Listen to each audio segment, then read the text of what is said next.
Irregular பீரியட்ஸ்ன்றது ஒரு நார்மலான symptom தானா, இல்ல இதுக்கும் ட்ரீட்மெண்ட்டுக்காக ஒரு டாக்டர் கிட்ட போகணுமா? ஃபர்ஸ்ட் ஆஃப் ஆல் நிறைய பேருக்கு ரெகுலர் பீரியட்ஸ்னா என்ன, இரெகுலர் பீரியட்ஸ்னா என்னன்னு வித்தியாசமே தெரியல.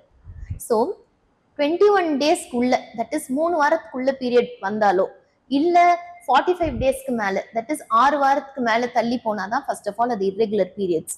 நிறைய பேர் வந்து பாத்தீங்கன்னா இப்போ ஃபர்ஸ்ட் அன்னைக்கு வந்திருக்கும் பீரியட், எகெயின் 28th அன்னைக்கு வந்திருக்கும், அதே வந்து இரெகுலர் பீரியட்னு சொல்லுவாங்க. டாக்டர் மாசத்துல 2 வாட்டி வருதுன்னு சொல்லுவாங்க. ஸோ அது அப்படி கணக்கு எடுக்கக்கூடாது. In between the periods, first day of first month பீரியட்க்கும் அடுத்த மந்தோட ஃபர்ஸ்ட் டே பீரியட்க்கும் மினிமம் 3 வீக்ஸ் கேப் இருந்தாலே அது வந்து ரெகுலர் பீரியட்ஸ் தான். ஸோ லெஸ் தென் 3 வீக்ஸ் இல்லை மோர் தென் 6 வீக்ஸ் அப்படி டிஃப்ரென்ஸ் வந்தால் தான் அது வந்து இரெகுலர் பீரியட்ஸ்.